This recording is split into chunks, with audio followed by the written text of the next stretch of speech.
What's up, you guys? It's your boy. Welcome to my world. Here today with One Piece chapter 905. Now, let me tell y'all something. My boy Sabo has already infiltrated the freaking reverie. He's already in Marie Joie. My boys. Like, the Rev is so they on it. They are on it. The Revolutionary Army is on it. But before I get all that, let me go back, let me backtrack, you know what I'm saying? The beginning of the chapter. So the beginning of the chapter basically starts off with like the narrator speaking pretty much. And it's telling us about the geographic changes that has happened. So apparently the Marine Ford is now in the New World, and let me tell y'all, it's stacked. Let me tell you, it got like pillars and stuff. You can clearly see that they upgraded it because of what happened with the Marine Ford War. They've upped their protection, they've upped their defense pretty much.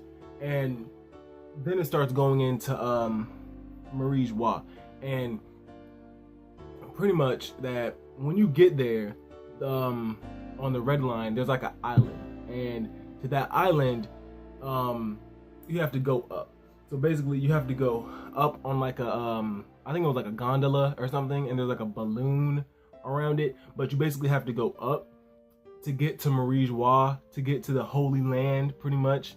And we just see all these kings and we see all these queens of the of different lands coming to the reverie. Oda low-key on some racist type stuff though, because he has one of the kings is like the king of tacos or something, and I'm like, what are you talking? He looks Mexican. I'm like, Oda, what are you doing? I can take a joke. I'm just saying, like, Oda, like, I didn't know you was gonna go like that, bro.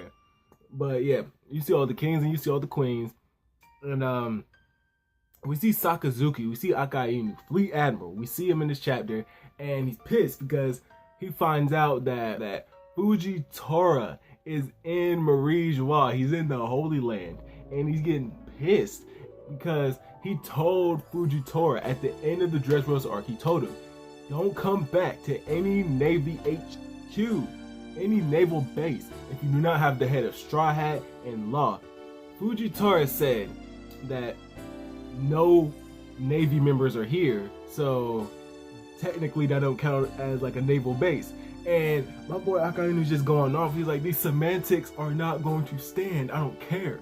Someone get him. You know what I'm saying? And then you just see, like, for like a brief second, for like a brief panel, you just see Sengoku. He's like, yeah, it's not easy being Fleet Admiral, isn't it? And Sakazuki's like, get the fuck out of here. So Sakazuki's obviously pissed because Fujitora is here.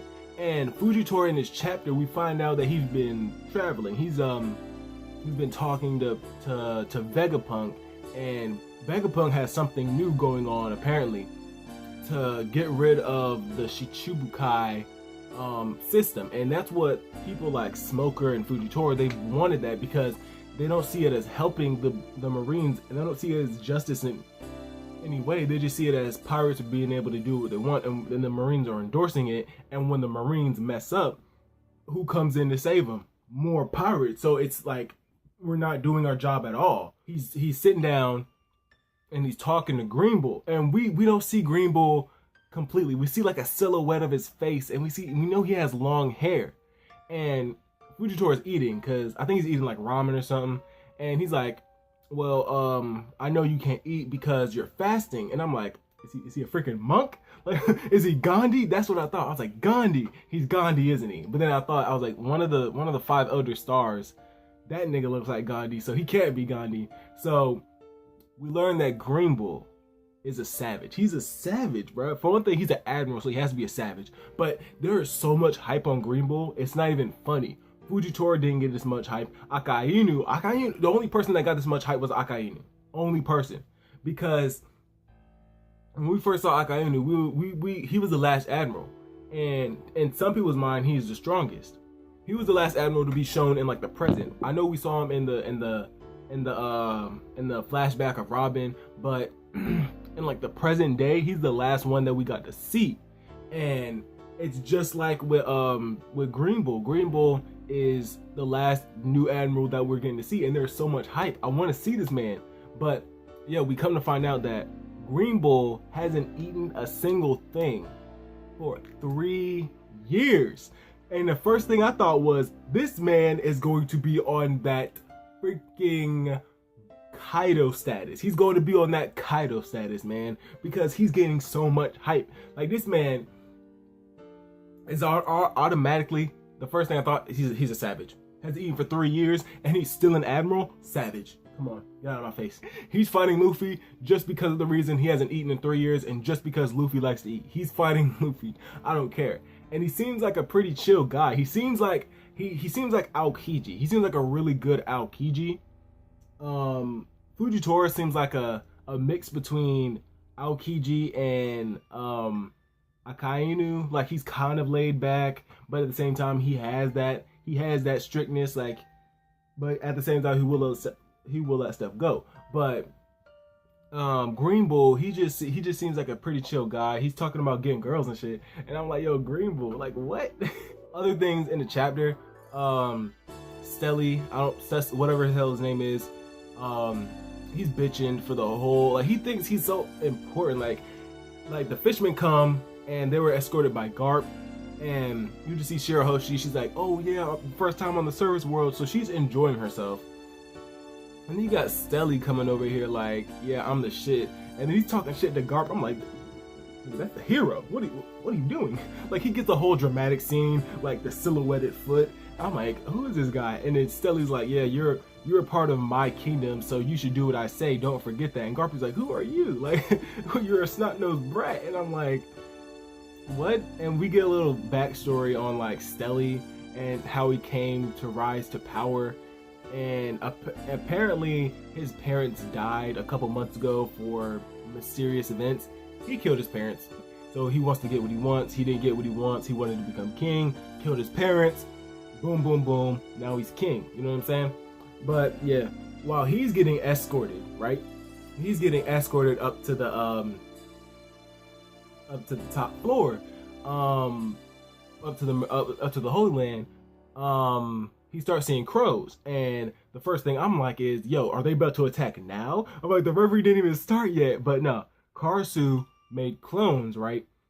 And I guess that's somewhat of a signal or something. We don't really know what the crows are yet. Possibly there could be revolutionary soldiers on there, but we don't know. But we do know that Sabo has infiltrated and is one of the guards for the reverie. He has the whole suits on. He has the whole, like, is Sabo's whole thing espionage? Because my boy, he just sneaks in. We don't even know how he got in. He just snuck in. Like, Sabo's nice like that. He's with his blood brother, his actual brother, Stelly. And he's just like, yeah, it's okay. Don't worry. I'm a soldier. Like, I got this. And I'm like, yo, how did he even get in? Like, what? Like, Sabo, how did you do that? And we see the Kamabaka Kingdom briefly.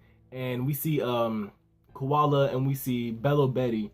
And they're just talking. They're talking about Koala and her whole thing with the fishmen, and they're talking about their actual goal. It's not to destroy the government. It's to get the Celestial Dragons, because Celestial Dragons are the ones that tell everyone what to do. But it seems like everyone is still on Kamabaka Kingdom. Sabo's the only one, with maybe the exception of Karasu, but Sabo's the only one that's actually in Reverie. So what is going on? Like what is the revolutionary about to do?